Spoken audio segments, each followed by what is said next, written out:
You help a friend get a job, and they quietly begin to resent your influence.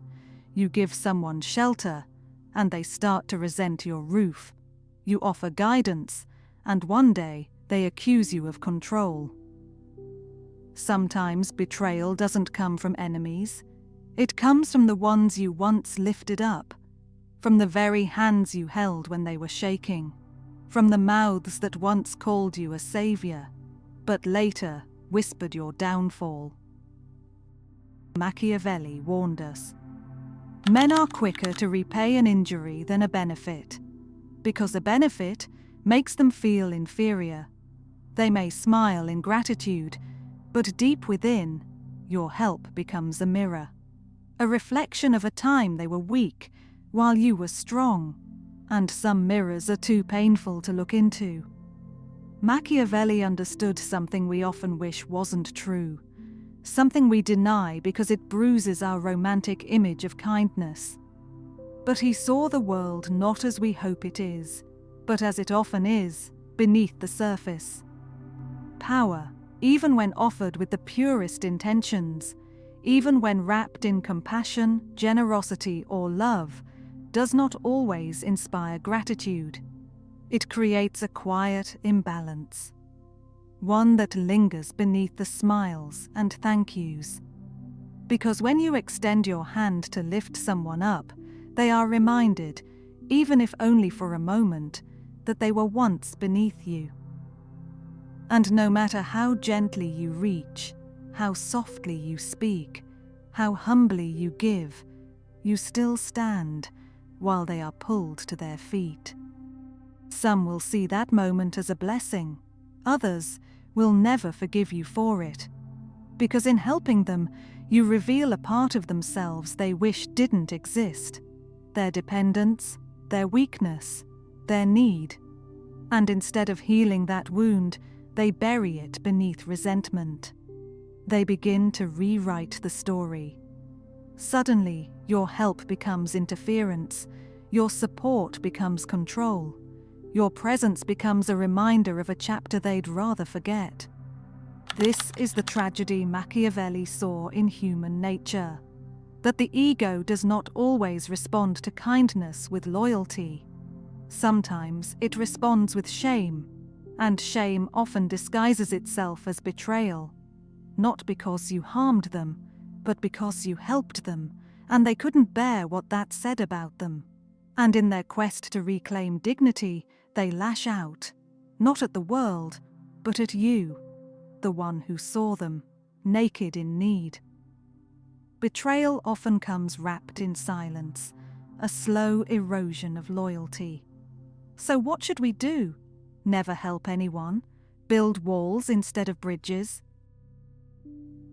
The answer is not in withholding kindness, but in understanding its cost. Help, with open eyes. Help, not expecting loyalty in return. Help because it's in your nature, not your strategy. And if betrayal comes, as it often does, don't let it harden you. Let it refine you. Because in the shadows of others' ingratitude, your clarity will rise. Not bitter, but wise. Machiavelli wasn't cynical.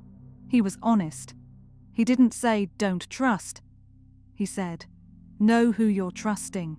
He didn't say, "Don't help." He said, "Know what help does to the human ego." Sometimes, helping someone is like handing them a mirror. They'll either thank you for showing them who they are, or they'll shatter it in your face. True strength. It turns out, the real challenge in life is not just in offering kindness, but in surviving what that kindness awakens in others. The hidden emotions it stirs, the silent comparisons it creates, the quiet insecurities it reflects back at them. Because when you give from the heart, you believe it will be received with love. But sometimes, what you awaken instead is a mirror someone wasn't ready to face. And what stares back at them is not your light, but their own shadow. So if you've ever felt the sting of betrayal from someone you once carried through fire, fed with your own hands, defended in rooms they never saw. You are not alone. You are not naive. You are not weak. You are awake. Awake to the truth that not every heart sees love the same, that your loyalty, your softness, your generosity may have threatened the very person you sought to protect. Because in giving them strength, you reminded them they didn't have it. But here's what betrayal does not get to take from you: your wisdom, your ability to love, even after being burned, your clarity, sharpened not by bitterness, but by experience. Because those who walk through the pain of betrayal emerge with a different kind of vision, not hardened, but sharpened, not closed, but cautious, not bitter, but beautifully aware. They become the ones who walk into life with eyes wide open, still open to love, still open to trust, but no longer asleep to the reality of how power, even gentle, well-intentioned power, can echo in the hearts of others in unexpected ways. This is not weakness. It is the birth of inner sovereignty, a quiet kind of strength that sees the truth and still chooses grace.